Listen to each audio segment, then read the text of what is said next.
جس طرح حضور نبی کریم صلی اللہ علیہ وآلہ وسلم سے محبت کرنا ایمان کی شرط ہے، اسی طرح حضور نبی کریم صلی اللہ علیہ وآلہ وسلم کی اہل بیت، حضور کی آل سے محبت کرنا بھی ایمان کی شرط ہے۔ حضرت سیدنا صدیق اکبر رضی اللہ تعالی عنہ کے سامنے ایک مرتبہ حضور صلی اللہ علیہ وآلہ وسلم کی آل کا ذکر ہوا تو آپ رضی اللہ تعالی عنہ نے ارشاد فرمایا کہ اس ذات کی قسم جس کے قبضہ قدرت میں میری جان ہے، مجھے یہ بات زیادہ محبوب ہے کہ میں حضور نبی کریم صلی اللہ علیہ وآلہ وسلم کے قرابت داروں سے صلہ رحمی کروں، یعنی کہ حضور نبی کریم صلی اللہ علیہ وآلہ وسلم کے قرابت داروں سے صلہ رحمی کرنا، حسن سلوک کرنا مجھے اپنے قرابت داروں، اپنے رشتہ داروں سے صلہ رحمی کرنے سے زیادہ پسندیدہ ہے۔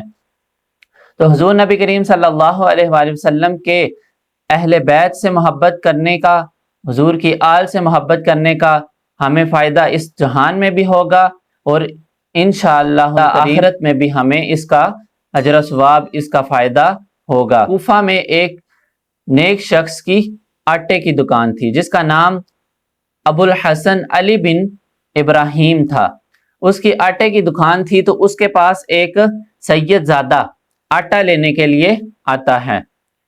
تو جب انہوں نے آٹا سید زادے کو دے دیا تو سید زادے نے کہا کہ میرے پاس مال تو نہیں ہے، لیکن تم ایسا کرو کہ اس آٹے کی قیمت میرے نانا جان کے نام پر لکھ دو، میرے نانا جان کے ذمہ میں ڈال دو۔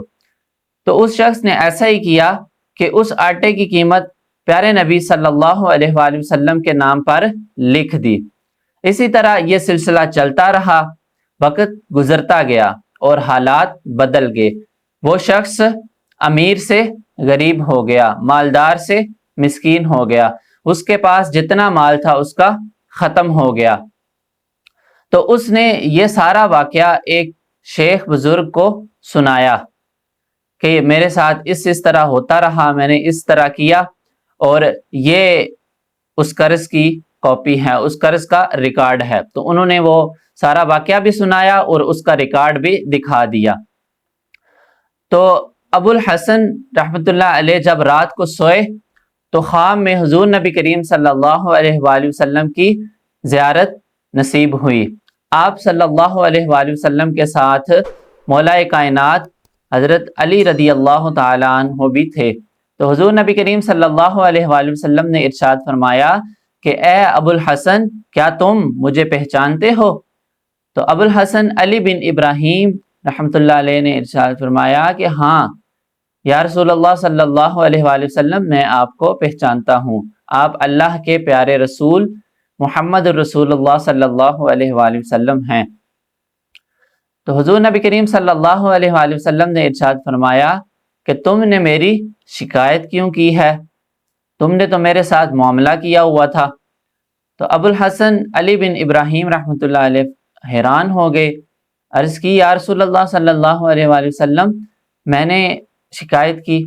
حضور نبی کریم صلی اللہ علیہ وآلہ وسلم نے فرمایا کہ جو واقعہ تم نے یحییٰ کو سنایا ہے، عمر بن یحییٰ کو سنایا ہے، تو وہ معاملہ تو تم نے میرے ساتھ کیا ہوا تھا۔ اگر وہ معاملہ تم نے میرے ساتھ دنیا کے لیے کیا ہوا تھا تو اس کا پورا پورا بدلہ تمہیں میں ابھی دے دیتا ہوں، اور اگر آخرت کے لیے کیا ہوا ہے تو پھر صبر کرو۔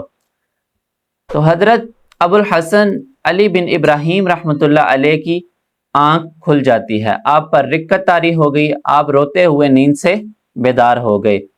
جب ان کی آنکھ کھلی تو وہ جنگلوں کی طرف، پہاڑوں کی طرف نکل گئے۔